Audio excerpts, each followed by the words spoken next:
Hello. अभी हम लोग लेखा शास्त्र में अध्याय 1 का अध्ययन कर रहे हैं, साझेदारी फर्मों का लेखांकन और उसके आधारभूत सिद्धांत। इसके अंतर्गत हमने परिभाषाओं को भी देखा, साझेदारी सलेख को भी देखा और कल के वीडियो में 2 आसान से प्रश्नों को हमने हल करना सीखा कि किस प्रकार से लाभ हानि नियोजन खाता बनाया जाता है।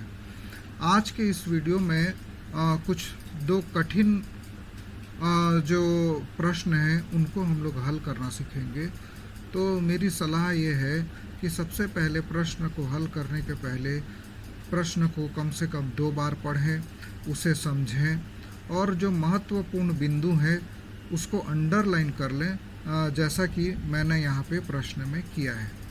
ए और बी 3:2 में साझेदार हैं, जिसका अर्थ है 3:2 का अर्थ है कि जो भी लाभ या हानि होगा दोनों को 3:2 में बांटना है।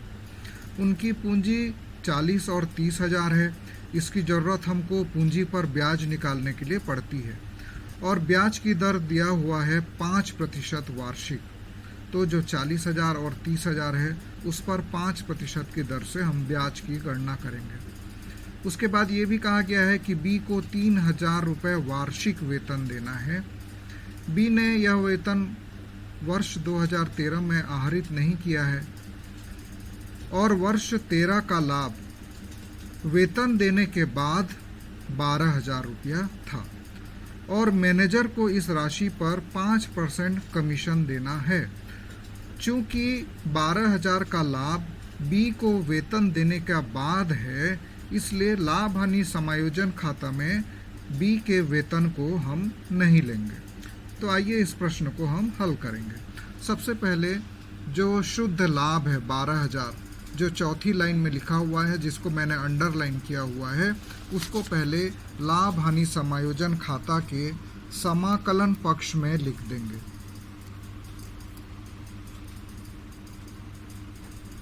विकलन पक्ष में आएगा पूंजी पर ब्याज। पूंजी पर ब्याज की गणना करने के लिए मैंने वर्किंग नोट्स बनाया है। वर्किंग नोट्स में देखेंगे हमको ए की पूंजी और बी की पूंजी पर 5% की दर से ब्याज देना है। चूँकि ए की पूंजी 40,000 है, इसलिए 40,000 गुणित 5/100 करेंगे तो 2,000 रुपया आएगा। 0 को केवल काटना है और 400 और 5 का गुणा करना है। उसी प्रकार बी की पूंजी थी 30,000, उसका 5% होगा 1,500। तो इस जो पूंजी पर हमने ब्याज निकाला है इसको लाभ हानि समायोजन खाता के विकलन पक्ष में हम लोग लिख देंगे। पूंजी पर ब्याज कॉलम लिखकर ए के सामने में 2,000, बी के सामने में लिख देंगे 1,500 और आउटर वाले कॉलम में दोनों को जोड़ के 3,500 रुपये लिख देंगे। उसके बाद प्रश्न में ये कहा गया है, इसका वर्किंग नोट्स बनेगा कि मैनेजर को 5% कमीशन देना है।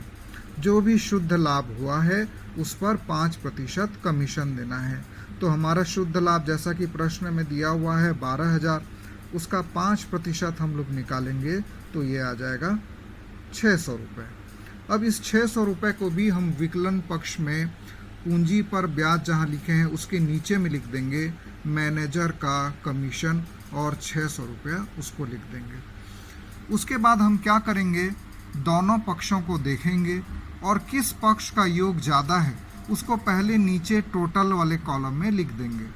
और चूंकि देखने से ही समझ में आ रहा है कि जो समाकलन पक्ष है उसका टोटल ज़्यादा है अर्थात 12,000 है, उसको नीचे में लिख देंगे टोटल पक्ष में और इसी टोटल को विकलन पक्ष में भी लिख देंगे।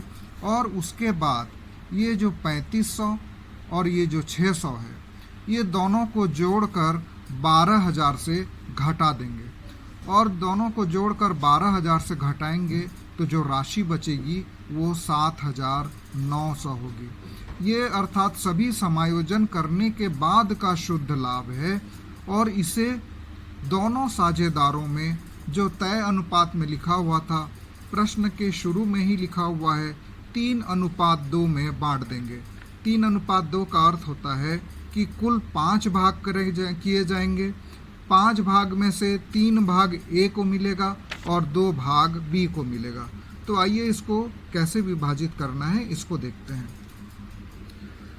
हमारा शुद्ध लाभ आया है 7,900, उसको हम 5 से डिवाइड कर देंगे, अर्थात चूंकि हमारे पास कुल 5 भाग हैं इसलिए 5 से डिवाइड करने पर हमें एक भाग का मूल्य पता चल जाएगा।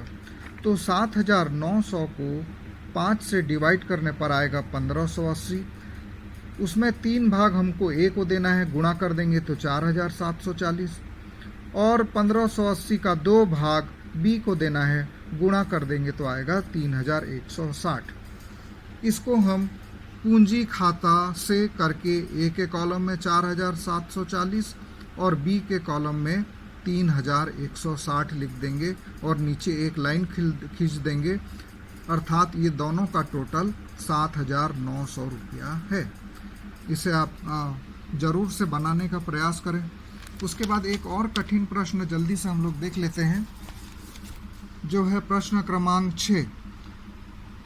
मनीष और गिरीश साझेदार हैं। यह प्रावधान किया गया है कि लाभ विभाजन बराबर होगा, अर्थात 1:1 में होगा। मनीष को 400 रुपया प्रति माह वेतन दिया जाएगा। देखिए यहाँ पे ध्यान देने वाली बात है, प्रति माह लिखा है, तो एक वर्ष में 12 माह होते हैं, इसलिए 400 गुणित 12 करना पड़ेगा। उसके बाद गिरीश को कमीशन भी देना है जो शुद्ध लाभ का 10% होगा, और वेतन देने के बाद, वेतन है 4,800 रुपया, तो शुद्ध लाभ जो 40,000 है उसमें से 4,800 घटाने के बाद जो लाभ बचेगा उसका 10% कमीशन देना है। पूंजी पर 7% ब्याज देना है और आहरण पर 5% की दर से ब्याज लेना है।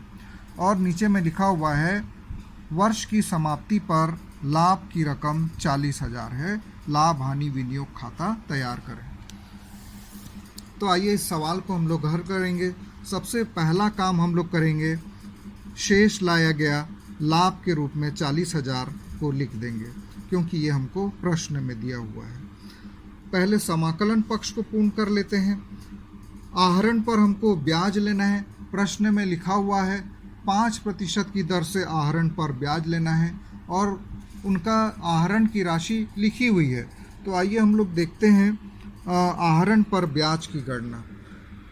मनीष ने साल भर में 1,600 रुपया आहरण किया, 5% की दर से निकालेंगे तो ये 800 होगा।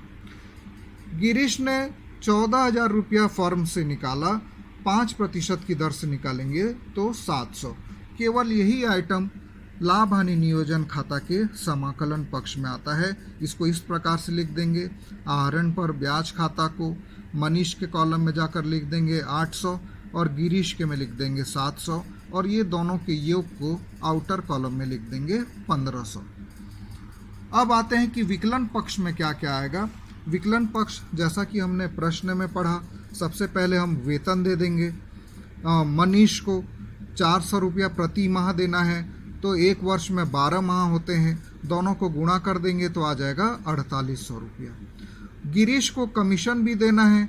कमीशन देने के लिए हमको ये निर्देश मिला है कि वेतन देने के बाद के लाभ में निकालना है।